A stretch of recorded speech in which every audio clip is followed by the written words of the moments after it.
Alright, this is how to make a tornado intercept vehicle. Now, just as a disclaimer, when I say tornado intercept vehicle, I do not mean the actual TIV. I mean a tornado intercept vehicle in general.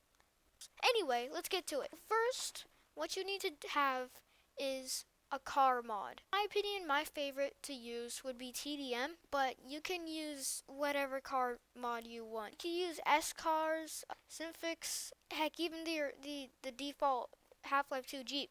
But for the sake of it being easy for me, I'm going to be using TDM. Let's spawn in some of the cars. These are the trucks you can choose between. It doesn't matter which you choose, but if you want to have a place to store a probe, you might not want to use the 1500. So for the tutorial, I'll be using the Ram 1500.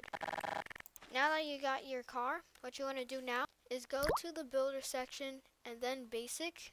There are 3 block types of metal that you are going to use: the square, the rectangle, and the bigger square.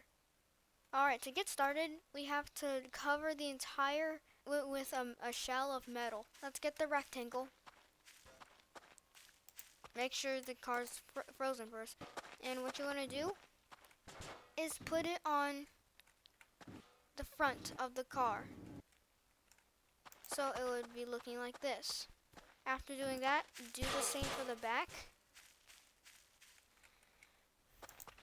And then after you got the front and back, just do the sides. If you're in a situation where the full rectangle won't work, then just make your rectangle have no collision and put it here. It will not affect your car in any way because it will be welded, obviously. If you don't want gaps like this, then just make your rectangle at the corner gap no collision, and then just close it. Seal the gap. Alright, that's good. If you see little gaps like this that you cannot close because it doesn't reach, then simply just color your truck the same color as your metal. Then it won't look so bad. Now that you've completed the little shell around the bottom part, what you want to do is add a second row closer to the ground. This will be the part that goes down during the intercept.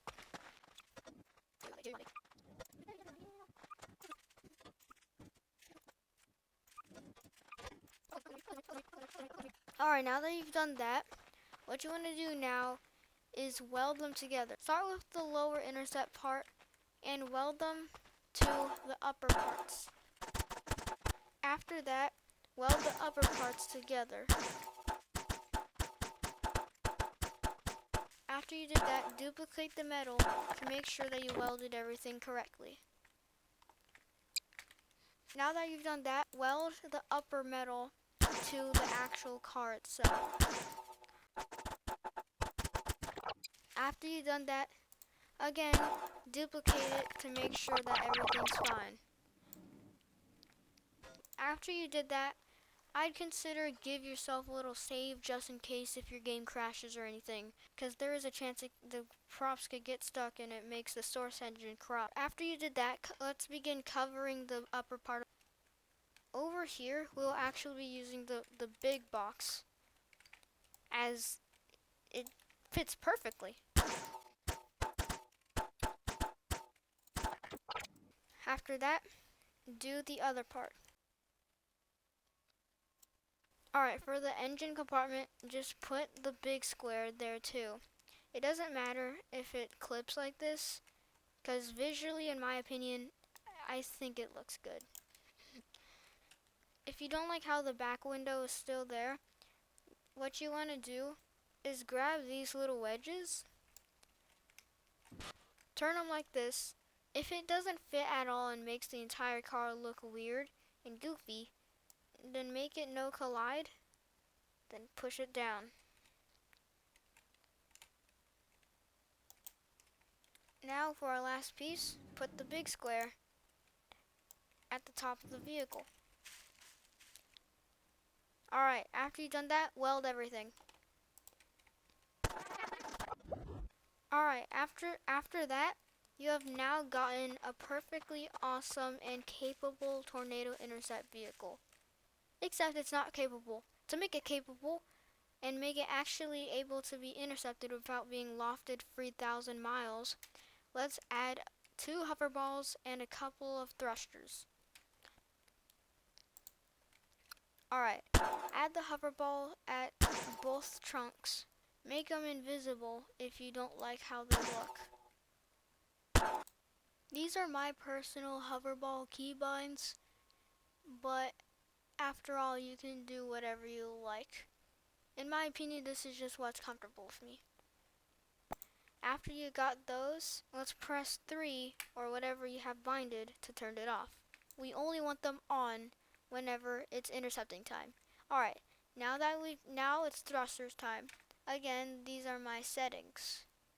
You can turn off the flames if they're too distractive, but I only have them on so I know whenever I'm intercepting and whenever I'm not. Alright, apply the thrusters at the sides and the intercepting parts. Give it a test. Alright. Save again, or just duplicate it to make sure that everything's good and saved. Alright, now let's go for a test run. Unfreeze it, and let's drive. If everything goes according to plan, it should be looking something like this. Except for the sparks, don't do what I did because I accidentally made the outer metal a bit too low to the ground.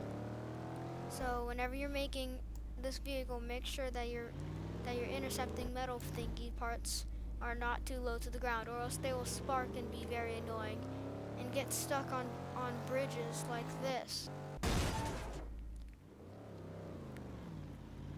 Now for testing out the intercepting capability. Press 3, hold down 2 to go down, then press 8. You are now locked to the ground. If you interact with anything stronger than EF2, you're most likely going to die, because I have no idea how to make my vehicles withstand anything with a wind speed more powerful than 100. Simply press 3 to stop the hoverballs and 8 again to stop the thrusters, or whatever you have key binded. Alright, now let's test this thing with our real tornado. Alright, there it is. Jeez, that one looks like a twister. Looks like the twister one. Alright. Engage!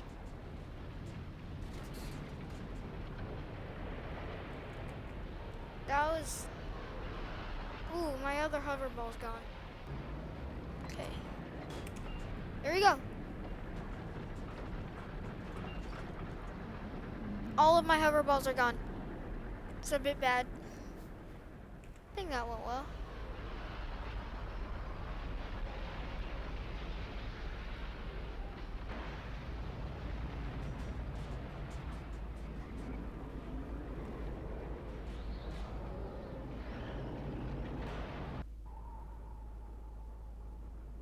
And that, my friend, is how you create a tornado intercept vehicle. I hope my tutorial helped, and I hope to see you trying this out.